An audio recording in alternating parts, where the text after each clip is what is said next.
Slick back. No, slick back. That's what I said. Slick back. No, nigga, I'm a pimp named Slick Back. Pimp named Slick Back. Pimp named Slick back. Nigga, are you deaf? I'm a pimp named Slick.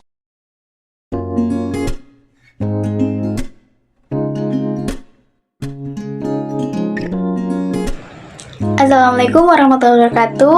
Halo semuanya, apa kabar? Pada video ini saya akan menjelaskan dan mengenalkan kepada adik-adik tentang bagian-bagian tumbuhan dan peran tumbuhan dalam menjaga lingkungan.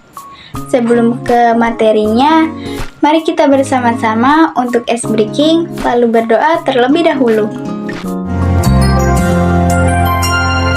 Tangan ke atas menggapai bintang, tangan ke samping burung yang terbang, tangan ke depan ikan berenang, duduk yang rapi siap berdoa. Bismillahirrahmanirrahim. Raditu billahi robba wa bil islami dina wa bi muhammadin nabiyya wa rasulah. Rabbi zidni ilma warzuqni fahma. Amin ya rabbal alamin. Mari adik-adik kita mengenal bagian tumbuhan. Kira-kira ada bagian apa saja ya? Tumbuhan atau pohon bisa tegak karena memiliki akar. Akar adalah bagian tumbuhan yang terdapat pada bagian bawah tumbuhan. Bagian ini terkubur di dalam tanah. Mengapa ya pohon tidak mudah tumbang ketika tertiup angin ataupun tidak mudah hanyut terbawa air ketika hujan? Itu karena pohon memiliki akar yang kuat di dalam tanah. Akar berfungsi untuk menyokoh dan memperkokoh dirinya tumbuh di tempat hidupnya. Akar juga berguna menyerap air dan mineral dari tanah serta menyimpan cadangan makanan pada tumbuhan tertentu, seperti umbi-umbian. Adik-adik, tahu tidak? Ternyata ada dua jenis akar loh, yaitu akar tunggal dan akar serabut. Akar tunggal adalah akar yang tumbuh dari batang masuk ke dalam tanah. Cabang-cabang akar akan keluar dari cabang utama. Biasanya dimiliki oleh tumbuhan dikotil. Contohnya mangga, jeruk, pohon jambu, dan cabai. Lalu ada akar serabut. Adalah akar samping yang keluar dari pangkal batang. Akar ini menggantikan akar tunggal yang tidak berkembang. Biasanya dimiliki oleh tumbuhan monokotil. Contohnya padi, jagung, dan rumput. Bagian yang selanjutnya adalah batang. Batang merupakan bagian tumbuhan yang berada di atas tanah. Batang berfungsi sebagai menegakkan tumbuhan, penghubung antara akar dengan daun, tempat meletakkannya daun, dan sebagai cadangan makanan pada tumbuhan. Tidak hanya itu, batang juga berfungsi sebagai jalur distribusi sari-sari makanan yang dihasilkan dari fotosintesis untuk disebarkan ke seluruh bagian tumbuhan. Dan perlu adik-adik ketahui, batang dikelompokkan ke dalam 3 jenis. Yang pertama ada batang kayu. Ialah batang yang keras dan kuat karena sebagian besar terdiri atas kayu. Umumnya dimiliki pohon-pohon besar seperti pohon mangga, pohon cemara, pohon beringin, dan sebagainya. Yang kedua, batang basah. Ialah batang yang lunak dan berair, misalnya pada bayam, kangkung, batang pohon pisang. Batang rumput adalah batang yang tidak keras, mempunyai ruas-ruas nyata dan seringkali berongga. Misalnya pada padi, serai, pohon jagung, tebu, dan rumput. Selanjutnya ada daun. Daun merupakan bagian tumbuhan yang biasanya terbentuk lebar pipi dan menempel pada batang daun.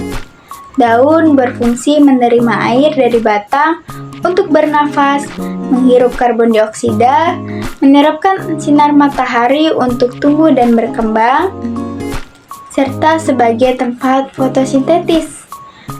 Kira-kira adik tahu tidak, fotosintesis itu apa? Fotosintesis adalah proses pembuatan makanan pada tumbuhan hijau. Daun juga memiliki stomata yang berfungsi sebagai alat pernafasan pada tumbuhan. Berdasarkan bentuk tulang daunnya, terdapat 4 jenis daun, yaitu daun menyirip, daun menjari, melengkung, dan sejajar. Lalu ada bunga. Bunga merupakan bagian tumbuhan yang berperan penting dalam perkembangbiakan. Alat perkembangbiakan pada bunga adalah putik dan benang sari. Bunga tersusun atas beberapa bagian, yaitu tangkai, dasar bunga, kelopak, mahkota, benang sari, dan putik. Bunga berfungsi untuk menghasilkan biji, alat perkembangbiakan generatif, dan tempat penyatuan gamet jantan dan gamet. Bunga dibedakan menjadi 3 jenis berdasarkan alat kelaminnya. Pertama, bunga sempurna yang memiliki benang sari dan putik. Kedua, bunga jantan yang hanya memiliki benang sari. Ketiga, bunga betina yang hanya memiliki putik. Yang selanjutnya adalah buah. Buah merupakan hasil dari perkembangbiakan bunga. Di dalam buah terdapat biji. Buah adalah bagian tumbuhan yang berfungsi untuk melindungi biji. Buah juga berfungsi sebagai cadangan makanan untuk biji berkecambah, contohnya buah mangga, apel, dan alpukat.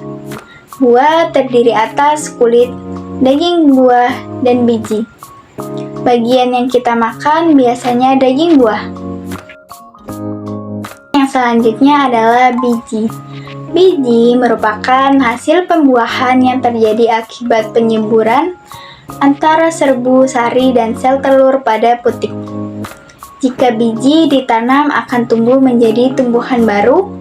Fungsi biji yaitu sebagai alat perkembangbiakan, pembentukan tumbuhan baru, dan menyimpan cadangan makanan seperti jagung, padi, kacang tanah, dan sebagainya.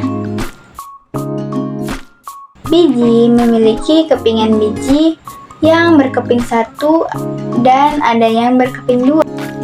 Biji yang berkeping 1 disebut monokotil dan biji berkeping 2 disebut dikotil. Tumbuhan mempunyai peran yang sangat penting dalam menjaga lingkungan. Kira-kira apa saja ya adik-adik? Apakah begitu penting dan bermanfaat? Simak baik-baik ya. Yang pertama, menghasilkan udara bersih. Tumbuhan membuat oksigen. Udara yang kita hirup merupakan penyediaan udara segar bagi kita semua. Yang kedua, memberikan rumah untuk hewan. Cabang dan daun tumbuhan itu seperti apartemen buat hewan-hewan kecil. Mereka bisa tinggal dan bermain di sana. Yang ketiga, menyerap udara kotor. Tumbuhan dapat menyerap udara kotor seperti penyaring. Mereka menyerap karbon dioksida dan memberikan kita udara yang lebih bersih. Yang keempat, melindungi tanah dari hujan besar. Akar tumbuhan membantu menjaga tanah agar tidak hanyut saat hujan deras. Kelima, menyediakan makanan. Beberapa tumbuhan memberikan kita makanan, seperti buah, sayuran. Jadi, tumbuhan itu tidak hanya cantik dan hijau, tetapi juga memiliki peran penting dalam menjaga lingkungan kita.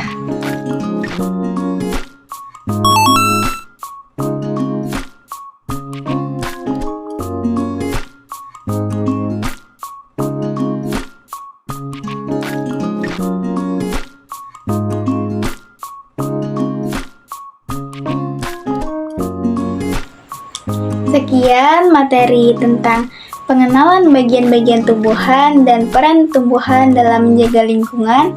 Semoga apa yang sudah saya sampaikan mudah dipahami oleh adik-adik. Kurang lebihnya mohon maaf. Wabillahi taufiq wal hidayah. Wassalamualaikum warahmatullahi wabarakatuh.